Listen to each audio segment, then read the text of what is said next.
Peace and blessings. Welcome back to the channel once again, where we talk all things health and healing from a holistic perspective. And today will be no different. Today we're going to talk about the 7 signs that you have kidney dysfunction or your kidneys are toxic. Now, here's why this is very important. Now, most people associate, kidney dysfunction or kidney failure with the elderly and senior population. But I'm here to tell you that it is very common in 20-year-olds, and now is becoming even more common in our children today too. Okay, so it's hugely important we know those telltale signs that are telling us that our kidneys are losing their function. Okay, because quite often what happens is our bodies are always communicating with us. It's always sort of producing these check engine lights that are telling us that something is wrong, something is off, and we need to change our habits, okay? So I always compare things to a car because I think that's the easiest way to sort of understand it. So when you think about a car, cars today, if a check engine light will come on, let's say if, for instance, if it's time to change your oil in your car, to do an oil change, it'll tell you, hey, it's time to do the oil change, okay? Let's say the pressure in the tire got low, okay, because there was a shift in the weather, okay, or whatever it may be. It'll tell you not only the amount of pressure that has decreased in the car, so maybe 4-5 pounds of pressure, okay? And maybe that's not too bad, okay? As you're driving, the car, maybe that's not gonna cause too much damage. But it'll not only tell you the amount of pressure, but it'll tell you where it's located, which tire is too low today. This is the cool thing about cars. Now that's cars, and our bodies are far more complicated and advanced than cars are, okay? Now here's the comparison I like to make when it comes to tires and, that check engine light that is telling you that the per square inch of pressure in the tire is too low. Now if it's 2 to 3 pounds of pressure, that's not going to cause any damage to the tire. You might not, it may eventually wear the tire down, but it's not going to cause you the tire to split or to be damaged. But if it's 15 pounds of pressure that's being reduced in one tire and every other tire has the accurate amount of pressure, then that is going to lead to some damage in the tire and eventually cause you to have a blowout, which could lead to an accident, which could be potentially fatal. Well, it's the same thing when it comes to our kidneys, because one of the functions of the kidney is to regulate the fluid balance in the body, ultimately regulating our blood pressure, okay? And our blood pressure, especially when it's high, is one of the primary predictors of kidney disease, okay? High blood pressure severely affects your kidneys, and here's why. Because when your blood pressure is high, it's not only high in the blood vessels in your heart, in your arms, it's high in the blood vessels in your kidneys as well too, okay? And as that pressure increases and increases, it begins to damage those blood vessels, okay? Which ultimately will damage the kidneys. Now, when you think about the kidneys, think about them like this. They're the filtering system in our bodies. They're constantly filtering out waste, filtering out maybe drugs or things that, maybe it's medications that you're taking. They're filtering out the chemicals that are in the food that we're eating as well too. The kidneys are also working to sort of activate vitamin D as well too. And that's hugely important because a lot of people are vitamin D deficient. And the issue with a lot of people is not that they don't have enough vitamin D, it's just that they don't have enough vitamin D in the active form. And guess what the kidney does? It converts the vitamin D that you take from the sun into its active form in the body. So if you don't have the proper function in your kidney, you will lose that function, the ability to convert vitamin D from its inactive form to its active form. Okay, so hugely important as well too. And then the kidneys are very instrumental when it comes to the production of red blood cells, which is hugely important not only for, our blood, but important for getting oxygen as well too. So the kidneys have a huge amount of function and importance when it comes to our health. And so when they begin to decline, then we are in a state of an emergency. It's important that we know that. Okay. Now, when you think about the kidneys, let's first think about where they are. They're in the smalls of our backs. Okay. You have one on the right and one on the left. Okay.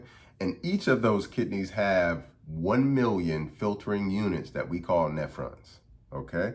And as your kidneys become more and more dysfunctional, you're losing those filtering units. Okay. So you go from 1 million filtering units, which means that the kidneys are optimally functioning.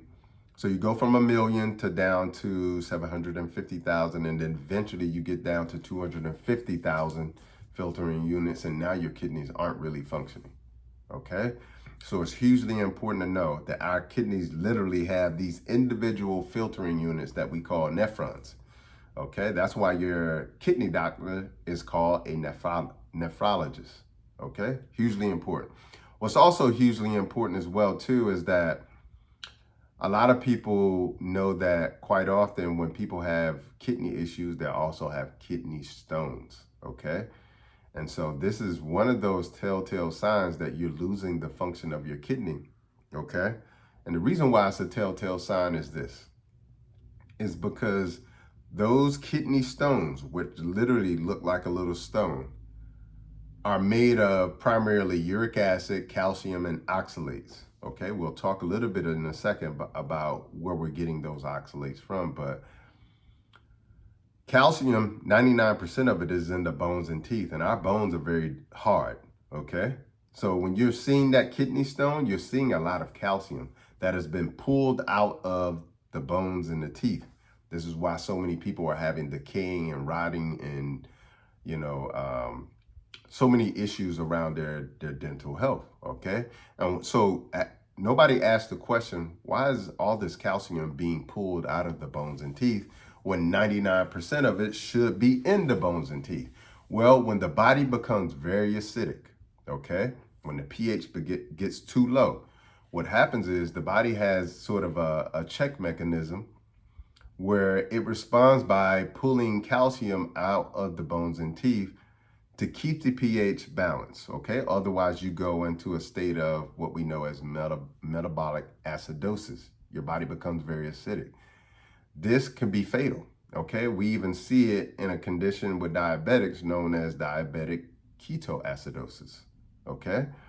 And so the body pulls calcium out to balance the pH, to get the pH higher, because the pH of our blood is slightly alkaline, okay?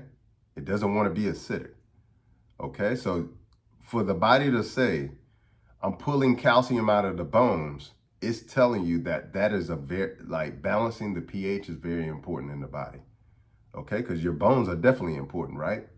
So it's saying that, hey, your bones are a little less important than you going into, metabolic acidosis and potentially dying in a coma, okay? So hugely important, we know and understand. So, kidney stones could be a sign that your kidneys are failing because now you're producing too much uric acid. And here's what I want you to think about for a second. One of the primary jobs of the kidneys is to remove waste from the body. One of those primary waste materials is uric acid, okay? And it's called acid because it's acidic. And the more of it you have in the kidneys and the higher the concentration you have in the kidneys, because that's where it's filtered and eliminated from, it damages the tissues in the kidneys, okay?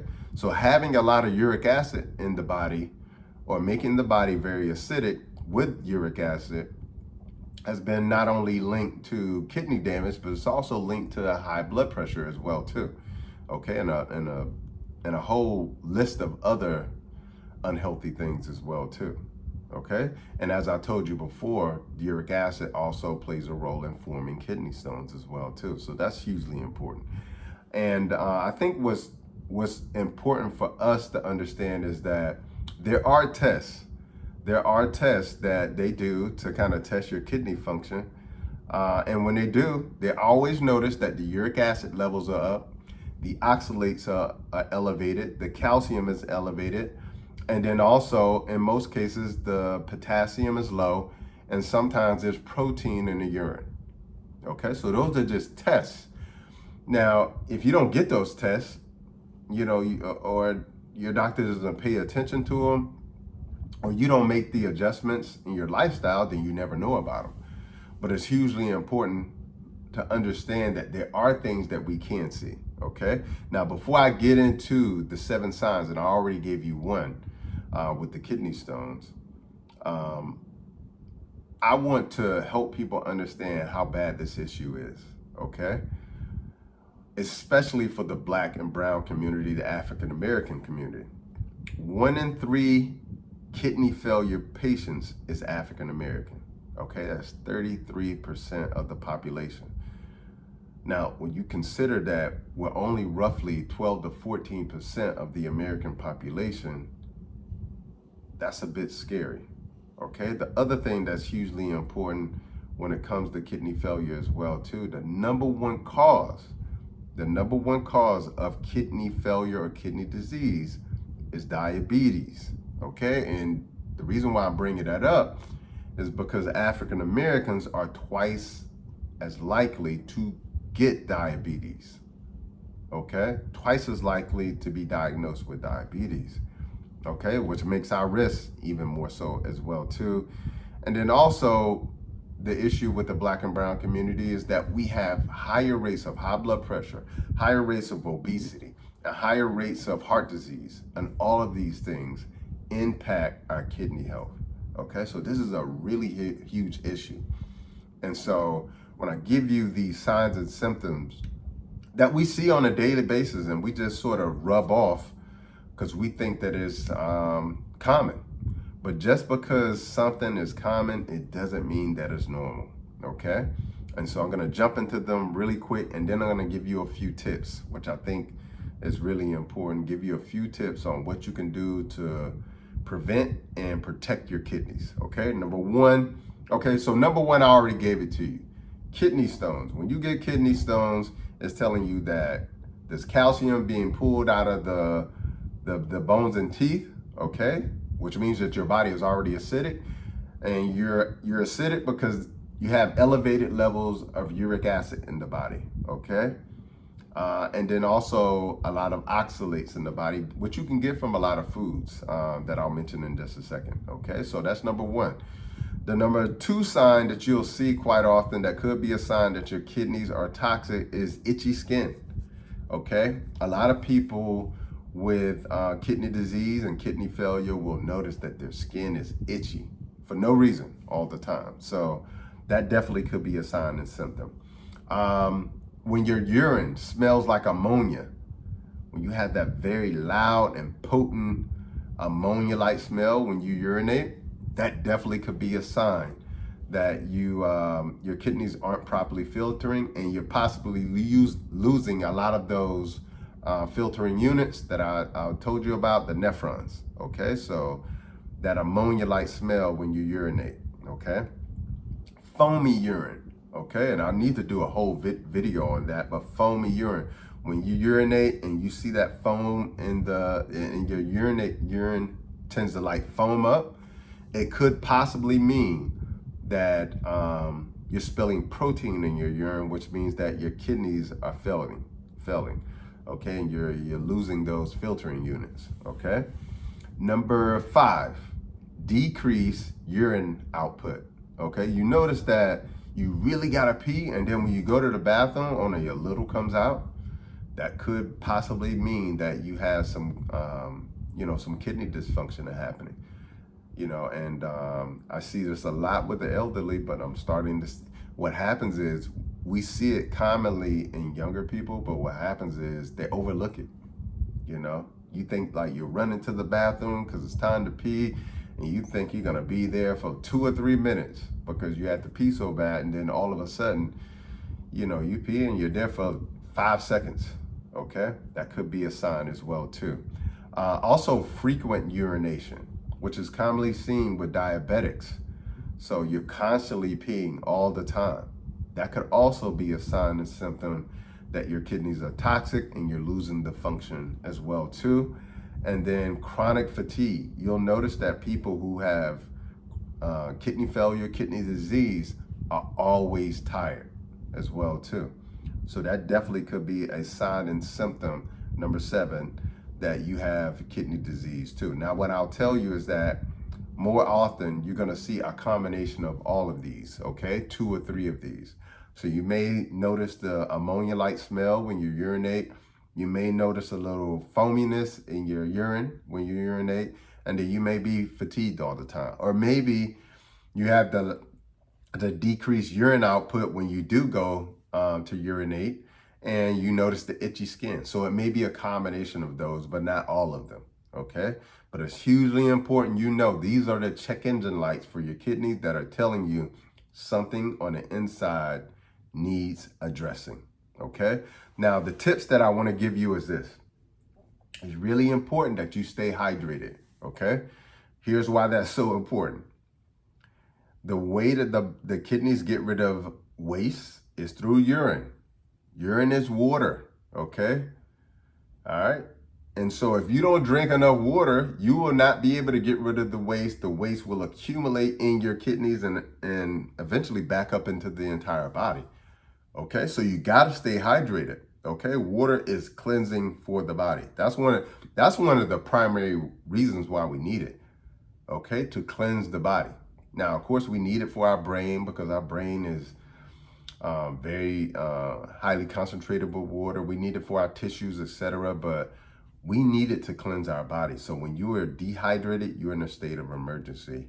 In particular, you're going to be in a state of emergency with your kidneys because most people are chronically dehydrated. Okay, so staying hydrated is super important. The other thing that is very important is eating your fruits, vegetables, nuts, and seeds. Now, I will tell you that green leafy vegetables are very important. The reason why is because they're highly concentrated with potassium, okay?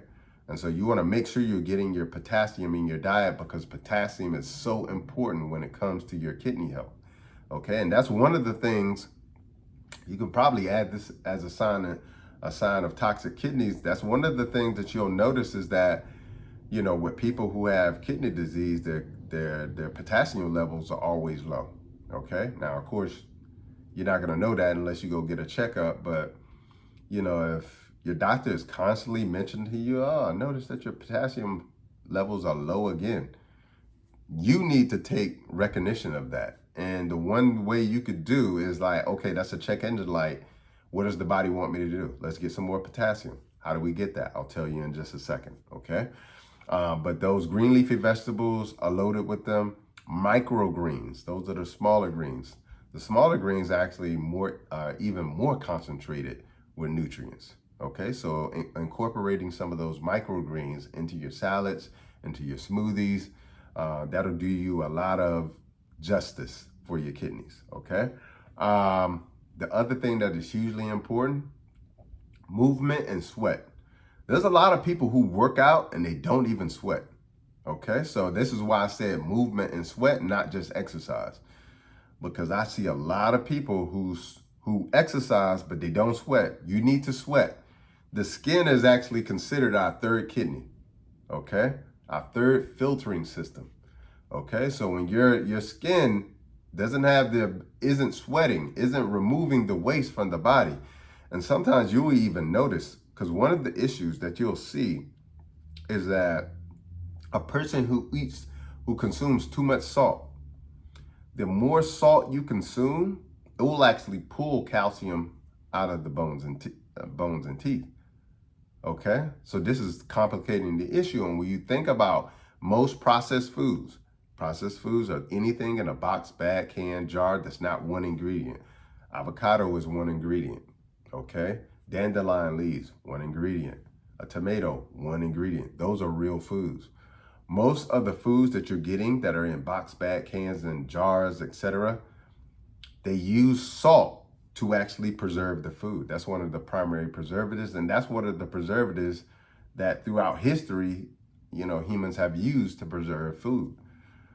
Now, the salt preserves the food, but the only thing is that it ends up killing you, okay? Because a lot of the salt that they're using today is chemical salt. It's not the salt that we're supposed to consume, okay? So that is hugely important because, you know, it's just important you know and understand that Again, you gotta have that balance, okay?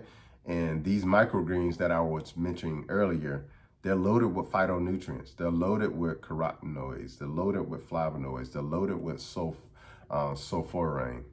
Okay, okay. So it's hugely important we know and understand we can get everything we need, but we just got to understand those foods that are superfood that are going to load us up. All right, so you need to get that in your diet. Okay, so especially if you have kidney issues. Okay, and you need to sweat. Okay, you got to be able to sweat to filter this waste out. Okay, after you've changed your diet, you still got waste to get out. It's been accumulating in your body because your skin hasn't been functioning properly, your kidneys haven't been functioning properly, and as a result, that waste level is just accumulating in the body. So even when you make the switch, you can't expect, a quick switch in your health. You got to go from I made the switch in my habits, and now you got to go from the next phase is detoxification to get the waste out. It's not healing. And most people don't understand that healing process because we quite often sort of, we sort of settle for treatment. And there's a huge difference between treatment and healing. All right, huge difference between treatment and healing. Healing is a process. Treatment is manipulation of biochemistry, which in many cases is necessary for a lot of people in life-saving measures. But don't settle for just treatment when you can get healing, okay? So what I'm talking about today is healing, all right? Hugely important. So you got to be able to sweat, okay? Sauna, movement through exercise, get those pores open, start dumping out that waste through your third kidney, which we now know as the skin, okay? Avoid foods that increase uric acid in the body, okay? You got to think about it. If the kidneys are trying to get rid of the urine or the uric acid, okay, don't go putting it back in the body. What you'll notice is when we have people who are, suffering from kidney failure, kidney disease, one of the things we do is we protein restrict them, okay? All right, so the reason why is because proteins produce a lot of purines, okay? And those purines end up creating a lot of uric acid in the body. This is what causes an issue with gout patients, okay? Uric acid, okay? So it's hugely important that we get rid of the foods that raise uric acid levels. That's primarily the meats, the alcohols, the sugary beverages and sugary sort of pastries, cookies, cakes, and pies, but it's also the flour and the refined carbohydrates as well too. Those things are going to create high levels of uric acid in the body. So you got to get rid of those. All right, hugely important. And then as I was mentioning before, you want to increase your potassium in your diet. Now I know most of you, when you hear potassium, you immediately think bananas. But I'm going to tell you that the bananas that you're eating today, they have very small levels of potassium. Okay, so I'm going to give you some foods that are much more richer in potassiums that are going to not only meet the level that you need, but also are going to be very therapeutic and healing to your body. So avocados, rich in potassium, okay? Also butternut squash and leafy greens, like I mentioned before. And also dates, okay? If you eat two dates is about 334 milligrams of potassium. You eat a cup of dates, it's somewhere in the neighborhood of 900 to 1,000, okay? Which is exactly what you need, okay? So you want to get all the potassium you can when you have issues with your kidneys, because it's going to help to regulate that fluid balance issue, because you'll notice with a lot of diabetic patients, they become puffy at one point.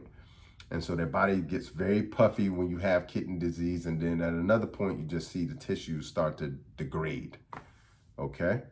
So you want to have that balance between sodium, natural sodium, which you can get real salt from peak Himalayan salt or Celtic salt. Okay, you want to balance that with enough potassium in your diet by eating those things that I just mentioned, the avocados, the green leafy vegetables, the dates, the butternut squash, etc. Okay, so I hope this helps you along your journey. And if it doesn't help you, I'll help you. I hope that it helps somebody that you love, know, or care about. Thanks for watching this video, but be sure to check the next video out that's right here. But everything I talk about is how do we take a holistic and natural approach to healing other than a man-made approach? And also, how do we prevent dis-ease in the body as well too? Because, you know, they say